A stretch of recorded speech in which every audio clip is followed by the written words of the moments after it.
যোৱাকালি সংবাদমেলৰ পিছত মোৰ সংবাদমেলৰ পিছত সন্ধিয়াত মুখ্যমন্ত্ৰী হিমন্ত বিশ্ব শৰ্মা ডাঙৰীয়া এটা বাস্তৱ কথা ক'লে। তেওঁ সন্ধিয়াত ক'লে যে হিমন্ত বিশ্ব শৰ্মা হাজাৰটা মিছা কথা ক'ব পাৰে, অসমৰ মুখ্যমন্ত্ৰী নোৱাৰে। এয়া এটা সঁচা কথা যে মুখ্যমন্ত্ৰীয়ে ক'লে,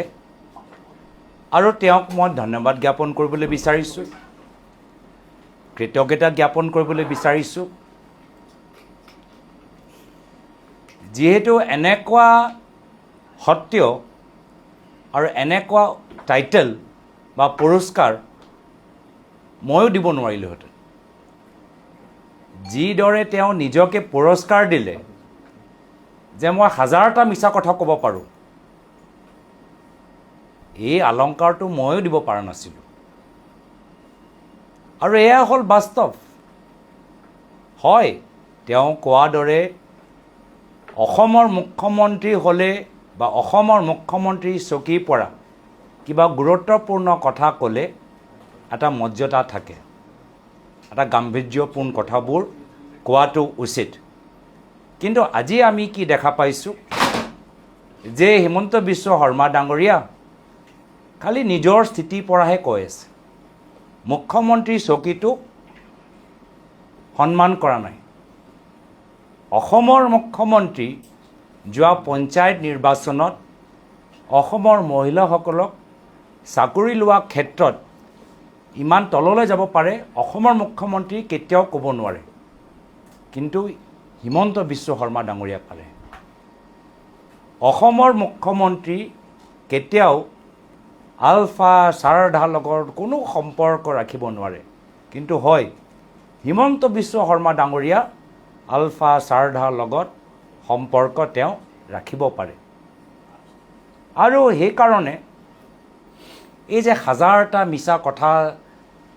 যে তেওঁ ক'ব পাৰে, সেইটোৱে আমালোকৰ বাবে আটাইতকৈ দুৰ্ভাগ্যজনক কথা যে 2021 চনৰ পিছত অসমৰ জনসাধাৰণে অসমৰ মুখ্যমন্ত্ৰীক দেখা পোৱা নাই, হাজাৰটা মিছা কথা কোৱা হিমন্ত বিশ্ব শৰ্মা ডাঙৰীয়াকে পাইছে। মই পুনৰবাৰ কৈছোঁ, 2021 চনৰ পাছত অসমৰ মুখ্যমন্ত্ৰীজনক ৰাইজে দেখা পোৱা নাই, হাজাৰটা মিছা কথা কোৱা হিমন্ত বিশ্ব শৰ্মা ডাঙৰীয়াকে দেখা পাইছে। অদ্ভুত অদ্ভুত কথা। এতিয়া তেওঁ এটা কি কথা আকৌ ওলাবলৈ বিচাৰে যে মই কিছু যুৱকসকলক দিল্লীত চাণক্যপুৰী স্থিত পাকিস্তান হাই কমিশ্যনলৈ লৈ গৈ তেখেতক ল'ৰা ছোৱালীবোৰক মই ব্ৰেইন ৱাছ কৰিবলৈ বিচাৰিছোঁ। এতিয়া ইয়াতকৈ আৰু কিবা অদ্ভুত কথা হ'ব পাৰে নেকি? চাণক্যপুৰীত য'ত ঢেৰ আমাৰ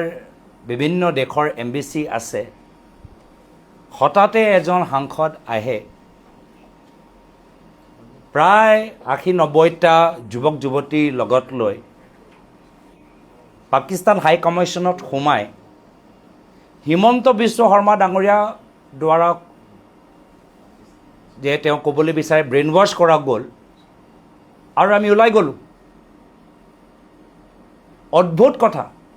যি ডেলিগেশ্যনৰ ভিতৰত এজন সাংবাদিকো আছিলে, সেই ডেলিগেশ্যনৰ ভিতৰত ৰাষ্ট্ৰীয় স্তৰৰ সাংবাদিক দ্য হিন্দু কাকতৰ এজন সাংবাদিক আছিলে, যিজনে বাতৰি প্ৰকাশ কৰিলে যে কেনেদৰে সেই প্ৰশ্ন উত্তৰ ছেশ্যনত ভাৰতীয় যুৱকসকলক ঢেৰ প্ৰশ্ন হাই কমিশ্যনাৰজনক সুধিলে যে পাকিস্তানৰ ওপৰত কাশ্মীৰৰ ভুৱা স্থিতি কিয় আছে, যে সন্ত্ৰাসবাদীৰ লগত পাকিস্তানৰ বিদেশ নীতি কিয় জড়িত হৈ আছে, যে পাকিস্তান বিভিন্ন যুদ্ধ ভাৰতৰ লগত হাৰি যোৱাৰ পিছতো নিজৰ স্থিতি কিয় সলনি কৰা নাই এই বিভিন্ন প্ৰশ্ন তেওঁলোকে সুধিলে আৰু সেই দ্য হিন্দু কাকতৰ সাংবাদিকজনেও বিভিন্ন সেই প্ৰতিক্ৰিয়াৰ ওপৰত এটা বাতৰি কৰিলে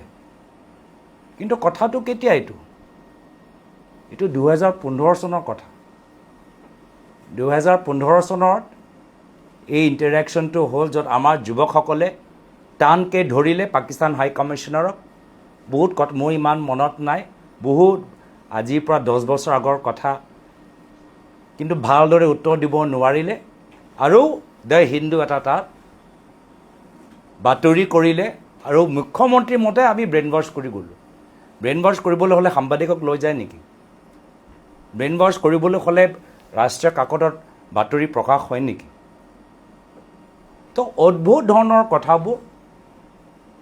তেওঁ কৈ আছে আকৌ ক'লে যে এটাও মিছা কথা ক'লে মই পদত্যাগ কৰিম এতিয়াও আৰু মই তেওঁক নধৰোঁ যিহেতু পদত্যাগ কৰা কথাটো তেওঁ বাৰম্বাৰ কৈ থাকে বহুতে মোক ক'লে যে মোৰ যোৱা সংবাদমেলৰ পিছত আৰু এটা সময় তেওঁলোকক মনত পৰিলে যেতিয়া মুখ্যমন্ত্ৰীয়ে কৈছে যে মই পদত্যাগ কৰিম এই কিৰিপ চলিহা নিৰ্বাচনত যে কিৰিপ চলিহা হাৰিলে কংগ্ৰেছৰ নিৰ্বাচন লোকসভা নিৰ্বাচনত হাৰিলে মুখ্যমন্ত্ৰী পদত্যাগ কৰিব সেই সময়ত কিৰিপ চলিহা ডাঙৰীয়াটো হাৰিলে কিন্তু সেই সময়ত হিমন্ত বিশ্ব শৰ্মা ডাঙৰীয়া নিজৰ পদটো এৰি নিদিলে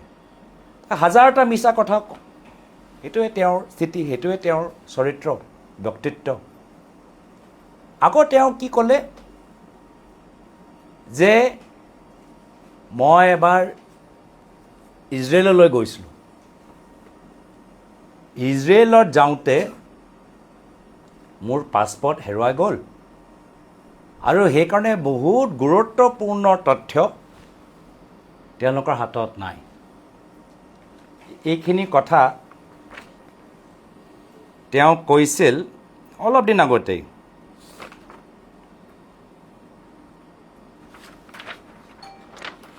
মে' মাহতে 2 মে' দেই 2 মে' তাৰিখে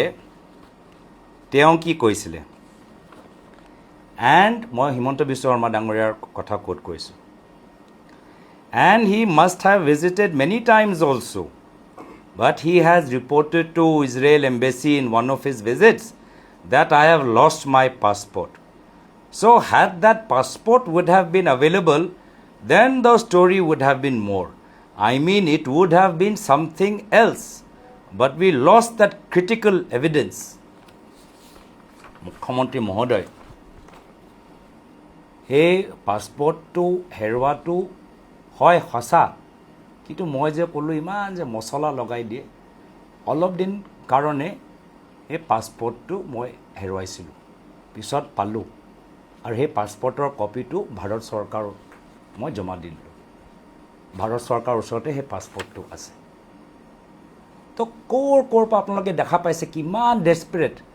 ইজৰাইল কেতিয়া গ'লোঁ 2009 চনত 2009 চনত ইজৰাইল গ'লোঁ ক'ত তেওঁ 2025 চনত এইবোৰ কথা টানি আনিবলৈ বিচাৰিছে মাত্ৰ মছলা ক'লে যে ইজৰাইলত মই গৈ পাছপৰ্ট হেৰুৱালোঁ তাত সেইকাৰণে বহুত তথ্য তেওঁৰ ওচৰত নাই নহ'লে সেই পাছপৰ্ট থাকিলেহেঁতেন তেওঁ বহুত কথা আৰু কথা ওলাব পাৰিলোহেঁতেন মই ক'বলৈ বিচাৰোঁ এই পাছপৰ্টটো আমি জমা দিয়া আছে কেন্দ্ৰ চৰকাৰৰ ওচৰত কেন্দ্ৰ চৰকাৰৰ ওচৰত গোটেই ডিটেইলছ আছে এতিয়ালৈকে আমাৰ সাংসদৰ যেতিয়া আমি হওঁ এটা নিয়ম থাকে যে আমাৰ ওচৰত যিবোৰ পাছপৰ্ট থাকে সেই পাছপৰ্টটো আমি চৰকাৰক জমা দিব লাগে আৰু চৰকাৰে আমাক এটা ডিপ্ল'মেটিক পাছপৰ্ট দিয়ে তো বাস্তৱ আমাৰ যে ব্যক্তিগত যে পাছপৰ্ট আছে সেইটো চৰকাৰৰ ওচৰত আছে তাত গোটেইবোৰ তথ্য আছে 2014 চনত মই যেতিয়া প্ৰথমবাৰ বাবে সাংসদ হ'লোঁ আমি পাছপৰ্টটো যি আমাৰ ব্যক্তিগত পাছপৰ্ট আমি তাৰ গোটেই কপিটো চৰকাৰৰ ওচৰত দিয়া আছে চৰকাৰ সব কথা জানে কেন্দ্ৰ চৰকাৰ ওচৰত সব ডিটেইলছ আছে ক'ত গৈছোঁ ক'ত যোৱা নাই কেতিয়া গৈছোঁ কিন্তু এতিয়া উপায়হীন হৈ গৈছে মুখ্যমন্ত্ৰী নতুন কাহিনী লাগে ৰিজৰ্ট পোৱা নাই বাগানৰ কাগজ পোৱা নাই ৰিজৰ্টৰ কাগজ পোৱা নাই ফ্লাইঅভাৰ কাষত ক'তো মাটি লোৱা নাই দলঙৰ কাষত ক'তো মাটি লোৱা নাই, কি কৰা যায়? তো সেইকাৰণে এইবোৰ কথাবোৰ তেওঁলোকে উত্থাপিত কৰিছে। তো পাকিস্তান হাই কমিশ্যনত যোৱা ব্ৰেইন ৱাছ কৰাটো মিছা। কিবা জোৰ জবৰণ কৰি মই পাছপৰ্টটো বা ইজৰাইলত 2009 চনত, আজিৰ পৰা কিমান হ'ব 16 বছৰ আগত, সেইখিনিও মিছা। আকৌ ইণ্টাৰেষ্টিংলি অলপ মই তেওঁক সুধিবলৈ বিচাৰোঁ, আকৌ তেওঁ নিজৰ পুৰণা কথালৈ আহি গ'ল। কালি যেতিয়া মই চেলেঞ্জ কৰিলোঁ যে ISI প্ৰশিক্ষণ লোৱাৰ পিছত কোনোবা ভাৰতলৈ ঘূৰি আহিব পাৰে নেকি? ভাৰত চৰকাৰে এনে ISI প্ৰশিক্ষণ লোৱা মানুহজনক ঘূৰি আহিবলৈ দিব? তো এই কথা শুনাৰ পিছত আকৌ ক'লে নহয় গৈছে, কিন্তু আপুনি গ'ল। তো মই জানিবলৈ বিচাৰিছোঁ, এতিয়া অলপ বুজাবলৈ বিচাৰোঁ যে কোন কোন গ'ল আৰু বিজেপি দলৰ পৰা পাকিস্তানলৈ কোন কোন গৈছে। অলপ মই হিষ্ট্ৰী এটা ইতিহাস মই আপোনালোকৰ এই সংবাদমেল যোগেদি যাবলৈ বিচাৰোঁ। প্ৰথম যে মই এটা টাইটেল দিবলৈ বিচাৰোঁ 2005 চন। এতিয়া তেওঁ 2009 চনলৈকে যাব পাৰে ইজৰাইললৈ, তো ময়ো 2005 চনলৈ যাব পাৰোঁ। 2005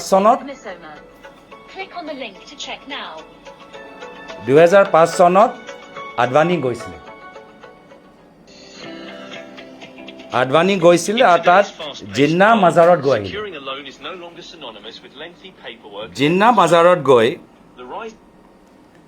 তেওঁ জিন্নাক প্ৰশংসা কৰি আহিলে। এয়া হ'ল 2005 চনত বিজেপি দলৰ ডাঙৰ নেতা আডবাণীৰ স্থিতি, যে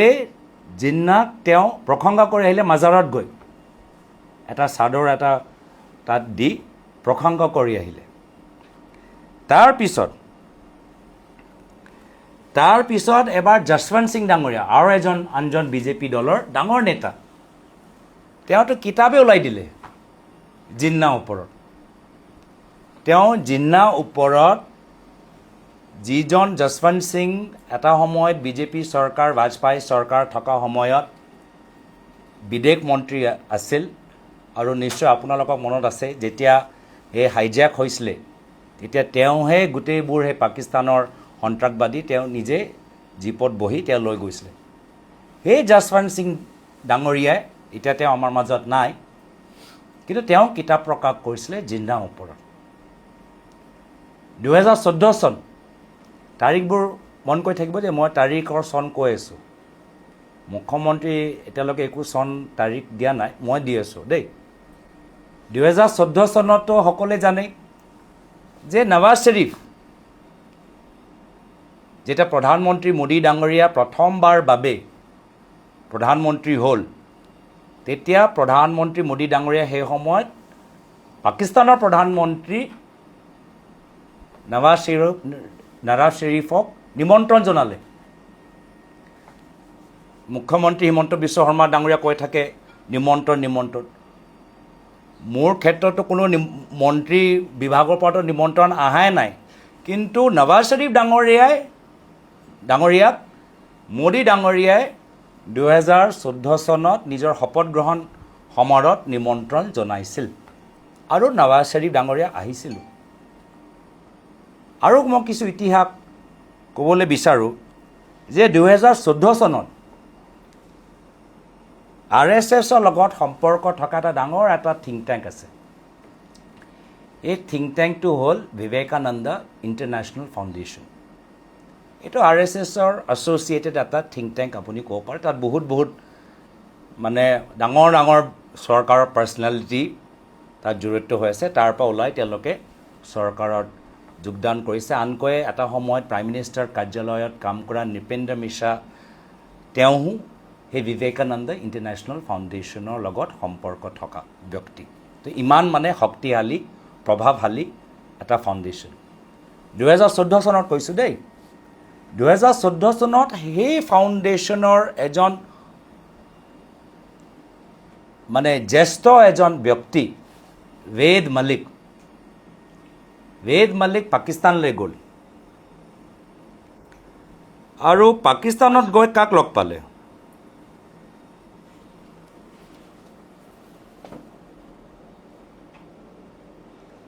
এয়া হ'ল বিবেকানন্দ ফাউণ্ডেশ্যনৰ ৱেদ মালিক আৰু এওঁ হ'ল হাফিজ ছাইদ। 2014 চনত দেই, মোদী চৰকাৰ থকা সময়ত। হাফিজ ছাইদ কোন মই মনত পেলাবলৈ বিচাৰোঁ, যিজনে মুম্বাই এটেকৰ গোটেই পৰিকল্পনা সৃষ্টি কৰিলে। এই মানুহজন বিবেকানন্দ ফাউণ্ডেশ্যনৰ লগত সম্পৰ্ক থকা, বহুতে কয় যে তেওঁ প্ৰধানমন্ত্ৰী মোদী ডাঙৰীয়া ঘনিষ্ঠ। তেওঁ পাকিস্তানত গৈ যিজনক আমাৰ এজেণ্টবোৰে বিচাৰি পোৱা নাই, সেইজনক এইজন মানুহ বিচাৰি ওলালে। কেনেকৈ ওলালে তেওঁহে জানে দেই। আজি আমি জানো যে পেহেলগাম আক্ৰমণৰ পিছত আমাৰ মিছাইলবোৰ পাকিস্তানত গ'ল। জেইছ-এ মহম্মদ, লস্কৰে তয়বাৰ বহুতৰ ঘৰৰ ওপৰত আমি মিছাইল পেলাব পাৰিলোঁ, কিন্তু এইজন মানুহক আমি ধৰিব নোৱাৰিলোঁ এতিয়া। কিন্তু সেই সময়ত 2014 চনত এওঁ প্ৰধানমন্ত্ৰী মোদী ডাঙৰীয়া ঘনিষ্ঠ, নিশ্চয় কাৰোবাৰ সহায় লৈ হাফিজ ছাইদ ডাঙৰীয়াক লগ পালে, কথা পাতিলে। আজিতো মই দুৰ্ভাগ্যজনক কথা ভাবিছোঁ যে আমাৰ ইণ্ডিয়ান এয়াৰফ'ৰ্চ তেওঁক সুধিব লাগিছিল, ৱেদ মালিক ডাঙৰীয়াক, যে আপুনি ওলাই দিয়কচোন। সেইবাৰতো আপুনি ওলাই দিলে যে হাফিজ ছাইদ ক'ত থাকে, আপুনি এবাৰ আমাক জনাই দিয়ক হাফিজ ছাইদ এতিয়া ক'ত আছে। আমি অলপ টাৰ্গেট ভৰাই আছোঁ, টাৰ্গেটৰ কোঅৰ্ডিনেট ভৰাই আছোঁ। এই প্ৰশ্নৰ উত্তৰ দিব পাৰিব নেকি? আৰু তেওঁ নিজে কৈছে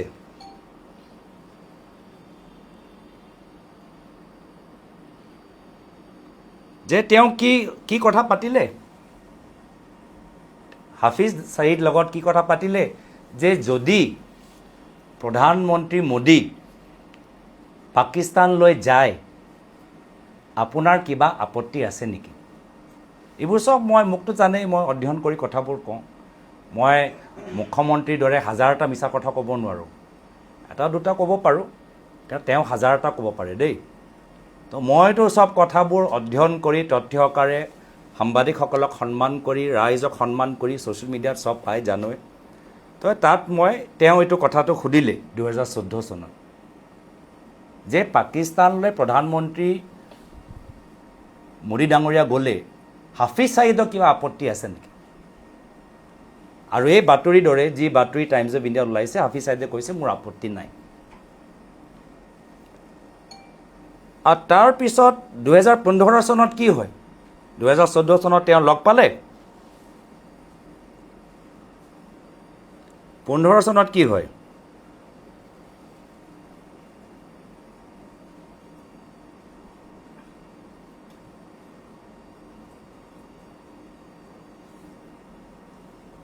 భారత ప్రధాని మోదీ బహూకరించిన తలపాగా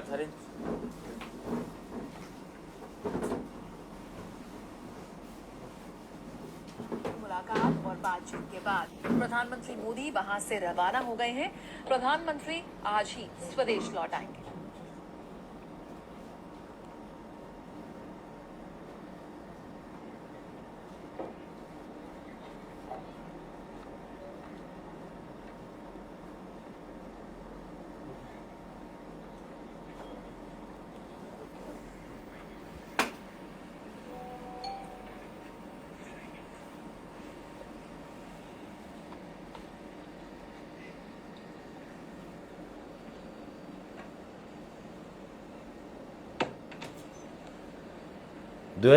চনত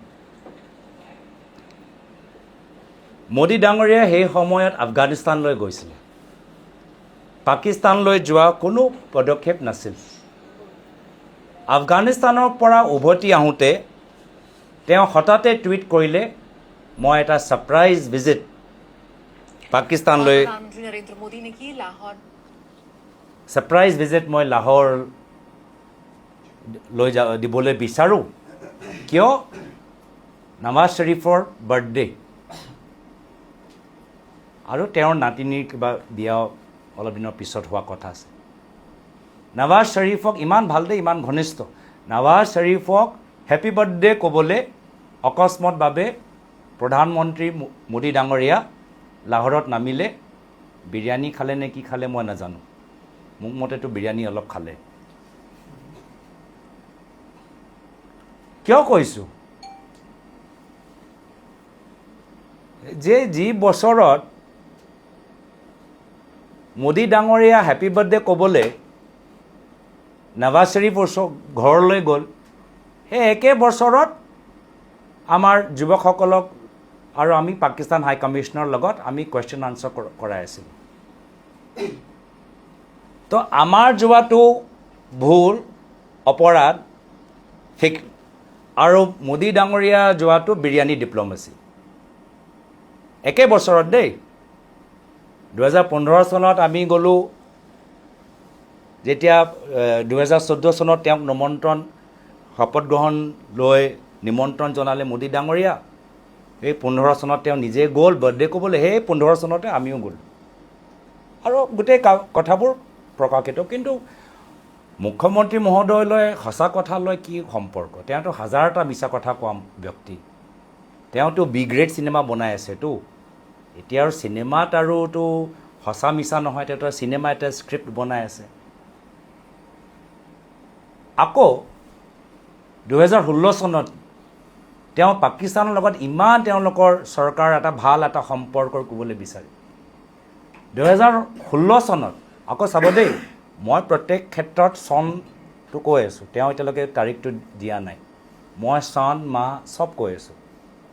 2016 চনৰ জানুৱাৰী মাহত পাকিস্তানৰ পৰা কিছু সন্ত্ৰাসবাদী আহি পাঠানকোটৰ এয়াৰফ'ৰ্চৰ ওপৰত তেওঁলোকে বোমা পেলায় 2016 চনত তথাপিও প্ৰধানমন্ত্ৰী মোদী ডাঙৰীয়া পাকিস্তানৰ পৰা এটা টীম ইণ্ডিয়ালৈ আহিবলৈ কয় এটা জইণ্ট ইণ্টেলিজেঞ্চ টীম আৰু যি টীমৰ ভিতৰত এজন ISI বিষয়াও আছিল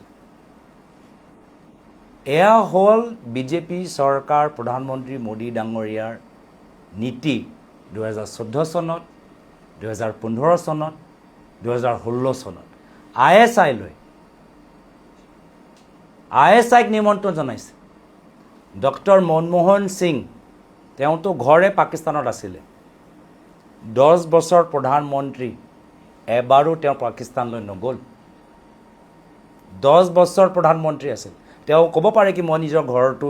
পুৰণা ঘৰটো চাবলৈ বিচাৰোঁ যি ঘৰত মই জন্ম হ'লোঁ যি ঘৰত মই ডাঙৰ হ'লোঁ কিন্তু মোদী ডাঙৰীয়া তেওঁ জন্ম হোৱা নাই তেওঁতো গুজৰাটত তথাপিও হেপী বাৰ্থডে ক'বলৈ য'ত কোনো এজেণ্ডা নাই তেওঁ তাত উপস্থিত হ'ল তেওঁ এজন ঘনিষ্ঠ ৱেদ মালিক ডাঙৰীয়া 1 বছৰ আগতে সুধিও আহিলে হাফিজ ছাইয়দক যে গ'লে কিবা আপত্তি আছে নে নাই কিন্তু মনমোহন সিং ডাঙৰীয়া 10 বছৰত এবাৰো পাকিস্তানলৈ যোৱা নাই এটো কি কৰিছে বুলি কৈছে একেলগে দুখন ৰাষ্ট্ৰ মিলি জইণ্ট ইণ্টেলিজেঞ্চ টীম এটা আহিছিলে 2016ত পাঠানকোটৰ ওপৰত যে বোমা হ'ল সেই বোমা ওপৰত তদন্ত কৰিবলৈ সেই সময়ত ভাৰত চৰকাৰে পাকিস্তানক নিমন্ত্ৰণ জনাইছে আকৌ নিমন্ত্ৰণ জনাইছে কি আহা তোমালোকেও আহা আৰু ইনভেষ্টিগেট কৰা এটা ISI টীম প্ৰথমবাৰ বাবে আমি ভাৰতৰ ভিতৰত সোমাবলৈ আমি দিলোঁ আৰু যোৱাকালিতো মই মধ্যপ্ৰদেশৰ ভিতৰত যে ধ্ৰুৱ ছেক্সেনাৰ কথা ক'লোঁ এতিয়া গুগলত যদি আপুনি ধ্ৰুৱ ছেক্সেনা মাৰে মধ্যপ্ৰদেশ বিজেপি IT চেল নাপাবই গুগল পৰা তেওঁলোকে উৰাই দিলে এতিয়া গুগলত নাপায় এইবোৰ চব কথা এই মানুহজন এতিয়া বেলত আৰামছে নিজৰ জীৱনৰ আনন্দ লৈ আছে কিন্তু এয়া হ'ল তেওঁলোকৰ স্থিতি মই আকৌ নিজৰ স্থিতিটো মানুহৰ মাজত মই দুটা লাইন পঢ়ি মই যে যোৱাকালি ক'লোঁ যে মই এটা 2021 চনত এটা লেখ লিখিছিলোঁ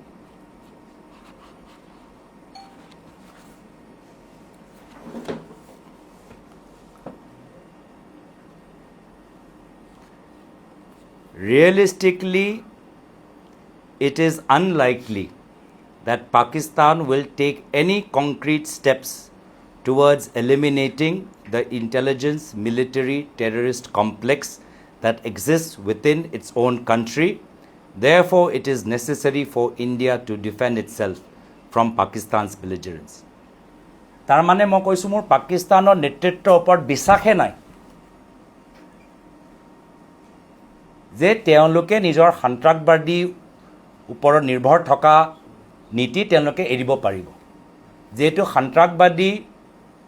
আৰু আৰ্মিৰ মাজত এনেকুৱা এটা ঘনিষ্ঠ সম্পৰ্ক আছে আৰু আৰ্মিৰ কব্জাত গোটেই দেশখন চলি আছে তো মইতো বিশ্বাসে নকৰোঁ কেতিয়াও যে পাকিস্তান নিজৰ এই মিলিটাৰী টেৰৰিষ্ট আৰু ইণ্টেলিজেঞ্চ নেক্সাছটো কেতিয়া এৰিব পাৰিব সেইকাৰণে ভাৰত সদায় তৈয়াৰ হৈ থাকিব লাগিব ভাৰতক ডিফেণ্ড কৰিবই লাগিব এয়া হ'ল আমাৰ নীতি আমি জিন্নাক প্ৰশংসা কৰিবলৈ যোৱা নাই আমি হেপী বাৰ্থডে নৱাজ শ্বৰীফ ডাঙৰীয়া আমি ক'বলৈ যোৱা নাই আমি তাত গৈ আমি নিজৰ দেশৰ কথা আমি পাহৰি যোৱা নাই তো এয়া হ'ল সেইকাৰণে তেওঁলোকৰ স্থিতি যে আজি এই SIT-টো সঁচা বা সঁচা কথাৰ লগত কোনো সম্পৰ্ক নাই তথ্যৰ লগত কোনো সম্পৰ্ক নাই এই SIT-টো হ'ল মাত্ৰ এটা ৰাজনৈতিক আৰু আমাক বদনাম কৰা এটা টেকটিক্স আৰু তেওঁ ভাবে যে অসমৰ মানুহে সব বিশ্বাস কৰি আছে অসমৰ যুৱকসকলে সব বিশ্বাস কৰি আছে অসমৰ গাঁৱৰ মানুহে সব বিশ্বাস কৰিছে বিপৰীতে হৈছে আজিতো প্ৰমাণ হৈ গ'ল তেওঁ নিজে এতিয়া কৈছে যে মই হাজাৰটা কথা মিছা কথা ক'ব পাৰোঁ হয় এইটোৱে বাস্তৱ কথা এইটোৱে সঁচা যে আমি মুখ্যমন্ত্ৰী হিমন্ত বিশ্ব ডাঙৰীয়াক পোৱাহে নাই 2021 চনৰ পিছত দেখাই নাই আমি মাত্ৰ হাজাৰটা মিছা কথা কোৱা হিমন্ত বিশ্ব শৰ্মা ডাঙৰীয়াকে পাই আছোঁ আৰু সেইকাৰণে এই SIT-টো মিছা কিন্তু কৰিব লাগেতো কৰক কিন্তু জলদি কৰক কিয় ছেপ্টেম্বৰলৈকে ৰৈ আছে জলদি কৰক কিমান আৰু ড্ৰামা কিমান আৰু নাটক কৰিব ৰাইজেও আমনি পাইছে এই একেখিনি ড্ৰামা নাটক মিছা কথা কোৱাটো ৰাইজেও আমনি পাইছে ৰাইজে কিবা নতুন কথা প্ৰগতিশীল কথাবোৰ জানিবলৈ বিচাৰিছে আৰু ৰাইজে এইটোও জানিবলৈ বিচাৰে কি হয় যদি আমি দুটা SIT কৰোঁ এটা SIT প্ৰয়াত তৰুণ গগৈদেৱ আৰু গৌৰৱ গগৈৰ ওপৰত আৰু এটা SIT হিমন্ত বিশ্ব শৰ্মা ডাঙৰীয়াৰ ওপৰত কি কথা ওলাব মইতো সাজু মই প্ৰস্তুত এতিয়া হিমন্ত বিশ্ব শৰ্মা ডাঙৰীয়াক সুধিব যে তেওঁৰ ওপৰত ৰাইজে যদি SIT বিচাৰে তেওঁ অনুমতি দিবলৈ নিদিয়ে ধন্যবাদ কালি এটা দেখা পাব পিসি হাজৰিকাই আপোনাৰ এটা টুইটত লৈ ক্ৰিকেট খেলৰ সেইটো লৈ তেওঁ টুইট কৰিছে যথেষ্ট বিষয়টো চৰ্চা হৈ আছে অদ্ভুত কথা নিজৰ প্ৰধানমন্ত্ৰীকে সমালোচনা কৰা হ'ল 2022 চনত এটা ক্ৰিকেট টুৰ্ণামেণ্ট হ'ল য'ত ভাৰতীয় টীমে পাকিস্তানক পৰাজিত কৰিলে আমি সকলোৱে আনন্দ লাভ কৰিলোঁ আৰু আমি ৰাজনীতি অলপ মৰ্যাদাপূৰ্ণ গভীৰ ৰাজনীতি কৰিবলৈ আহিছোঁ তো ঠিক আমি ভাল পাইছোঁ যে বিৰোধী দলৰ ক্ৰিকেট টীমৰ ওপৰত আমাৰ ক্ৰিকেট টীমে জয়লাভ কৰিলে কিন্তু আমি পাহৰি যোৱা নাই যে তাত প্ৰায় 1000 মানুহ মৰিছে আৰু ভাৰতৰ প্ৰধানমন্ত্ৰীও নিজৰ সমবেদনা জ্ঞাপন কৰিছিল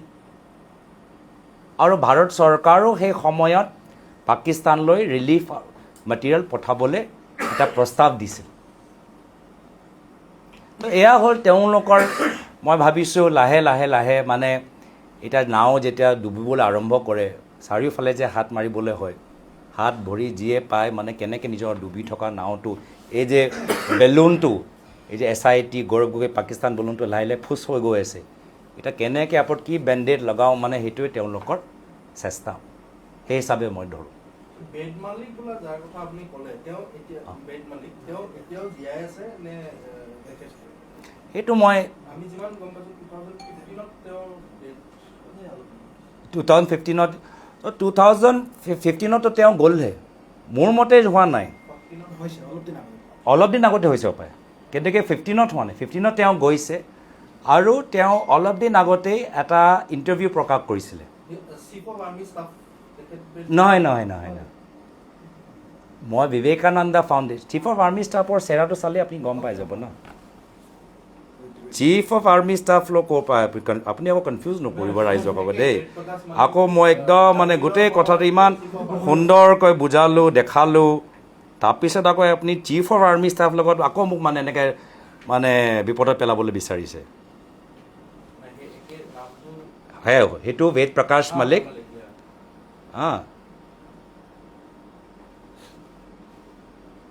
वेद प्रताप वैदिक वेद प्रताप वैदिक দেই वेद प्रताप वैदिक মই ফটো আপোনাক দেখাই দিছোঁ वेद प्रताप वैदिक वेद प्रताप वैदिक বিবেকানন্দ ফাউণ্ডেশ্যনৰ লগত সম্পৰ্ক ঠিক আছে মই সন্ধান কৰিছোঁ वेद वैदिक So Ved Pratap Vedic, no? Ved Pratap Ved.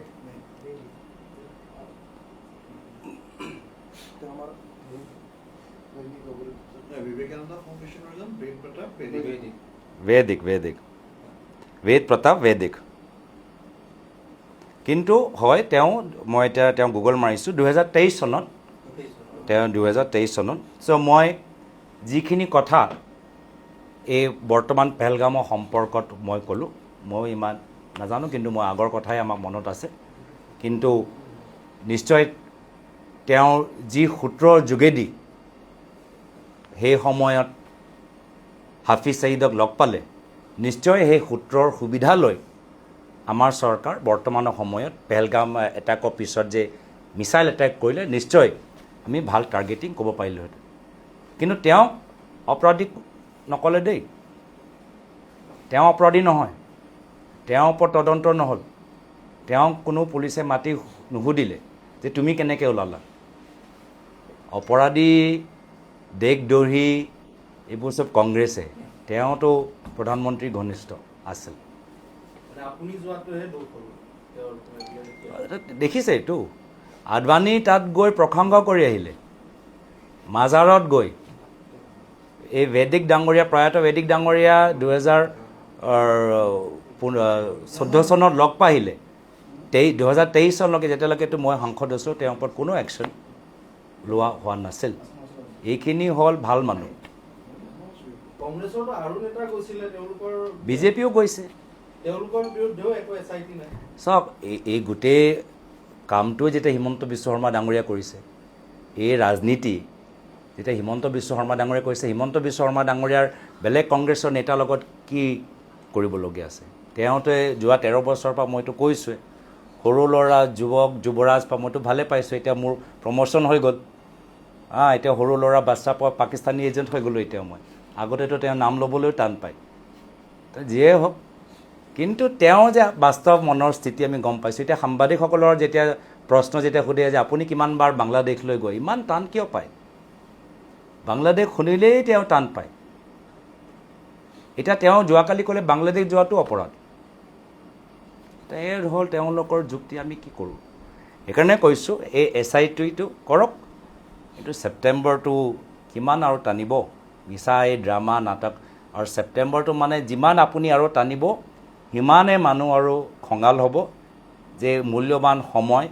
আৰক্ষীসকলৰ মূল্যৱান সময় ষ্টেটৰ মূল্যৱান ৰিচৰ্চেছ সাংবাদিকসকলৰ মূল্যৱান সময় ৰাইজৰ মূল্যৱান সময় আপোনালোকে এনেদৰে ব্যৱহাৰ কৰি আছে আৰু আটাইতকৈ যে ফ্লপ চিনেমা ফ্লপ ৰিজাল্ট হ'ব 10 তাৰিখে আটাইতকৈ ডাঙৰ এণ্টি ক্লাইমেক্স যে 10 ছেপ্টেম্বৰত হ'ব এইটো সকলোৱে জানে